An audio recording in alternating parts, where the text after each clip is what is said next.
Hello all. This is the second problem of Mechanics J Advanced Revision Series. इस question को मैंने NLM chapter से select किया, Newton's laws of motion से, right. तो इस चैप्टर में, इस क्वेश्चन में क्या क्या कंसेप्ट इन्वॉल्व है वो देख लेते हैं। तो सबसे पहली बात तो ये है, टेंशन फोर्स के बारे में पूछा गया है इसमें। तो कुछ चीज़ें तो ये मालूम होने चाहिए कि अगर कोई भी बॉडी किसी और बॉडी के साथ कांटेक्ट में है तो उस सरफेस के परपेंडिकुलर कौन सा फोर्स लगता है? नॉर्मल फोर्स लगता है, ठीक है। This is called normal force.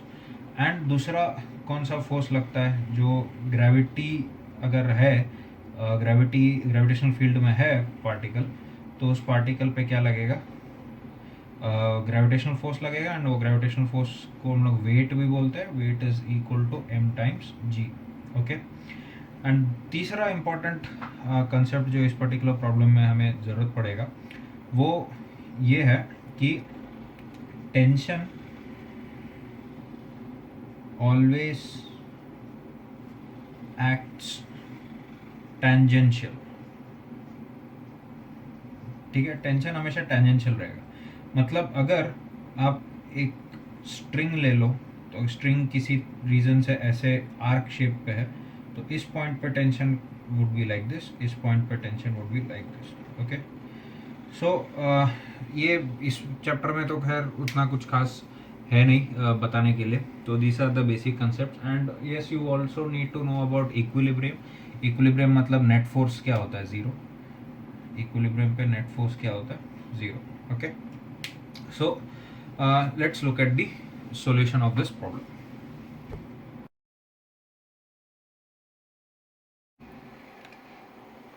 Okay, तो इस क्वेश्चन में क्या दे रखा है? इस क्वेश्चन में ये दे रखा है कि एक स्फीयर है एंड उस स्फीयर पे एक रोप को रख दिया है, right. This is the rope, इस तरह से रोप है। एंड ये जो रोप है उसका डायमीटर कैपिटल आर दे रखा है, और जो कि स्फीयर का रेडियस है, ठीक है। स्फीयर का रेडियस है आर एंड इसका डायमीटर कैपिटल आर। तो एक चीज़ समझना, ये जो स्फीयर है ऊपर से देखो, सॉरी, ये जो रोप है वो क्या है? सर्कुलर शेप का। तो देखो कैसा ये बनेगा। इसका जो रेडियस है इसको स्मॉल आर ले लेता हूँ, तो ये स्मॉल आर बेसिकली क्या होगा? इट इज r/2, क्योंकि इसका डायमीटर कैपिटल आर दे रखा है। नाउ इस रोप पे देखो, rope is in contact with the sphere.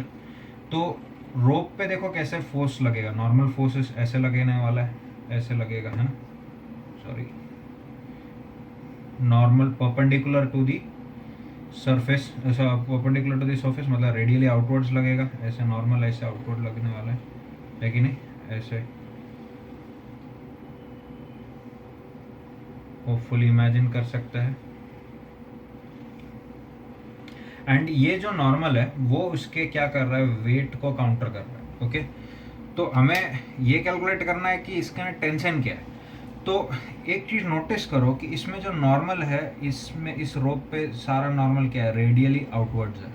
तो ये जो नॉर्मल, कोई भी एक छोटा सा अगर एलिमेंट लोगे, यहाँ पे एक छोटा सा एलिमेंट लोगे, इस छोटे से एलिमेंट पे नॉर्मल देखो कैसे लग रहा है? ऐसे रेडियली आउटवर्ड्स, जिसका एक कंपोनेंट क्या रहेगा? वर्टिकल, और एक कंपोनेंट क्या रहेगा? हॉरिजॉन्टल। तो ये हो गया ये जो वर्टिकल कंपोनेंट है और ये हॉरिजॉन्टल कंपोनेंट है। अब वर्टिकल कंपोनेंट किसको उठा रहा है? वेट को उठा रहा है, ठीक है। ये वेट को उठा रहा है। और हॉरिजॉन्टल कंपोनेंट को कौन काउंटर कर रहा है? अगर तुम देखोगे तो वो स्ट्रिंग के अंदर का जो टेंशन है वो काउंटर कर रहा है। तो व्हाट वी डू इज कि इसको कैसे सॉल्व करेंगे? पहले इसका टॉप व्यू देखते हैं। तो टॉप व्यू देखोगे तो टॉप व्यू कैसा है इसका? ये जो रोप है जिसका रेडियस r है, ओके। नाउ इसमें क्या करेंगे? इस पूरे रोप को छोटे छोटे टुकड़ों में तोड़ देते हैं। इधर से एक टुकड़ा ले लेते हैं, लेट्स से इसका मास है dm, ओके। नाउ उसका टॉप व्यू कैसे रहेगा? This is the top view. Let's assume कि that small element dm makes an angle d phi angle बना रहा है ये dm, ठीक है। This is the top view. ऊपर से देखोगे तो कैसे दिखेगा वो? तो टॉप व्यू जो है वो कितना एंगल बना रहा है? वो जो एलिमेंट हमने यहाँ पे सिलेक्ट किया है वो कितना एंगल सबटेंड कर रहा है, इस सेंटर पे यहाँ पे डी फाई एंगल सबटेंड कर रहा है, ठीक है। और सोच सकते हैं इस डी फाई का समेशन क्या होगा, 2 पाई होगा ना, सारे डी फाई अगर ऐड कर देंगे तो 2 पाई हो जाएगा। ऑलराइट, नाउ इसमें देखो कि ये जो एलिमेंट है, यहाँ पे मैंने जो एलिमेंट लिया, ठीक है, this is the element d m, इसका मास क्या है, डी एम है। ये दूरी क्या है, दिस इज स्मॉलर, एंड ये क्या हो गया, रेडियस आर हो गया। Okay, let's say this angle is theta. अगर ये एंगल थीटा है तो इस पे देखो नॉर्मल कैसे लग रहा है, नॉर्मल ऐसे लग रहा है, रेडियली आउटवर्ड्स, ये हो गया normal. And let's call this d n, ठीक है, क्योंकि हर एलिमेंट पे एन एन लग रहा है तो डी एन बुला लेता हूँ। तो ये हॉरिजॉन्टल के साथ कितना एंगल बना रहा है, थीटा, और इस पे क्या फोर्स लग रहा है, नीचे की तरफ ग्रेविटी लग रहा है, इसका वेट मान लेते हैं डी डब्ल्यू। ओके, इसका वेट क्या मान लेंगे, डी डब्ल्यू। तो इधर से क्लियरली दिख रहा है कि इस डी एन का जो साइन कंपोनेंट है, वर्टिकल कंपोनेंट जो है, वो किसको काउंटर कर रहा है, डी एन का जो साइन कंपोनेंट है, d n sine theta is equal to what, d डब्ल्यू। इधर से हमें नॉर्मल रिएक्शन मिल गया which is d n, it is equal to d डब्ल्यू बाई साइन थीटा। इसको यूज करेंगे बाद में। Okay, now what about the horizontal component, horizontal component क्या कर रहा है, तो टॉप व्यू से देखते हैं वापस। तो टॉप व्यू से अगर देखोगे, सॉरी बोर्ड हिल गया, ओके, तो टॉप व्यू से देखेंगे, I am just going to draw that element, ठीक है। तो देखो ये एलिमेंट जो है, जस्ट फॉर एक्सप्लेनेशन पर्पस मैंने इसको बड़ा बनाया, वरना तुम्हें पता है कि ये बहुत छोटा सा एंगल होगा। ये टोटल एंगल कितना सबटेंड कर रहा है, डी फाई, तो ये डी फाई सबटेंड कर रहा है। तो अगर मैं सिमेट्रिकली इसको तोड़ दूं तो ये एंगल क्या होगा, डी फाई बाई 2, और ये एंगल भी क्या होगा, डी फाई बाई 2। अब इसमें जो टेंशन है वो टेंशन कैसा लग रहा है, टेंजेंशियल, ये होगा टेंशन टी, ये भी हो गया tension T. Okay, now if you look at this, ये डी फाई बाई 2, तो ये डी फाई बाई 2, तो ये डी फाई बाई 2, सिमिलरली ये डी फाई बाई 2। ओके, अब बताओ इस पे, इस एलिमेंट पे, ये जो एलिमेंट है, इस एलिमेंट पे इस तरफ कौन फोर्स लगा रहा है, कौन सा फोर्स है, it is d n cos theta.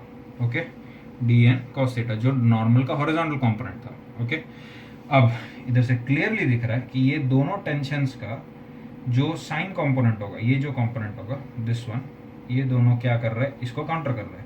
यहाँ से हम लोग को क्या मिल गया कि d n cos theta is equal to 2t, क्योंकि 2 है, 2t sine of d theta by 2। Okay, तो 2t sine of d theta by 2। तो ये देखो अब डी थीटा नहीं, I am sorry, it is d phi by 2। अब ये जो डी फाई है, ये डी फाई बहुत छोटा सा एंगल है, तो डी फाई बाई 2 और छोटा होगा, and sine of a small angle is the angle itself. तो यहाँ पे देखो स्मॉल एंगल अप्रोक्सीमेशन लगा लेता हूँ, sine theta is equal to theta का, तो यहाँ पे क्या आ जाएगा, d n cos theta is equal to, इधर थीटा क्या है, डी फाई बाई 2 है इस केस के लिए, तो it is 2t d phi by 2, मतलब 2 two cancel, would be t d phi.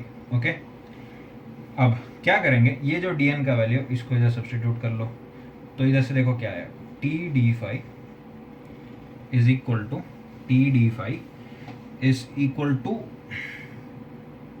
D डब्ल्यू by sine theta times cos theta. Okay, तो ये कितना है, डी डब्ल्यू कॉट थीटा आ गया। ऑलराइट, सो मैं इसको इरेज कर देता हूँ। तो क्या मिला है हमें, हमें मिला है कि t d phi is equal to d डब्ल्यू कॉट थीटा। ध्यान रहे थीटा फिक्स्ड है, टेंशन भी फिक्स्ड है, ये कैलकुलेट करना है। अब इसको सीधा इंटीग्रेट कर देते हैं, तो इसको सीधा इंटीग्रेट कर देते हैं। ये क्या है, ये एलिमेंट का वेट है और ये एलिमेंट का एंगल है, angle subtended at the centre of that ring या फिर जो भी सर्कल बन रहा है वो। तो इसको इंटीग्रेट करेंगे, तो फाई इंटीग्रेट दीज टू, तो टी तो कांस्टेंट है, बाहर आ गया, T integral d phi is equal to cot theta constant है वो बाहर आ गया, integral d W. Okay, so what is d phi का इंटीग्रल? डी फाई का integral is the total angle which is 2 pi. तो 2 pi T is equal to d W का integration मतलब सारे वेट का एडिशन हो गया, तो सब सारे वेट्स ऐड कर दो तो टोटल वेट हो गया डब्ल्यू कॉट थीटा. तो टी कितना हो गया अपना डब्ल्यू cot theta by 2 pi. Now the thing is तुम्हें थीटा नहीं दिया है, तुम्हें रेडियस और radius of the ring, radius of the circle and radius of the sphere के बारे में दे रखा है. तो उसके हिसाब से अगर देखें, उसके हिसाब से देखें तो अपने क्या लिख सकते हैं, ये हुआ रिंग का रेडियस आर है एंड ये कैपिटल आर है एंड ये एंगल को हमने थीटा माना है ना. तो देख सकते हो कॉस थीटा क्या है, cos theta is r by capital r which is simply 1/2. 1/2 मतलब थीटा क्या हो गया π/3 इम्प्लाइज कॉट थीटा क्या हो गया, कॉट थीटा वुड बी 1/√3. इसको सब्सटीट्यूट कर दो तो टेंशन क्या आ गया W/2√3 pi. This is the answer, this is the tension in the string. Now ये क्वेश्चन मैंने क्यों कराया, ये क्वेश्चन बहुत इंपॉर्टेंट है इन द सेंस कि ये जो एलिमेंट सिलेक्शन मैंने बताया था वो इस तरह का एलिमेंट सिलेक्शन जहाँ पे रिंग का एक पार्ट लिया एंड यहाँ पे टेंशन ऐसा, यहाँ पे टेंशन ऐसा, ये जो पार्ट है और इधर जो भी फोर्स लग रहा है इधर नॉर्मल लग रहा था.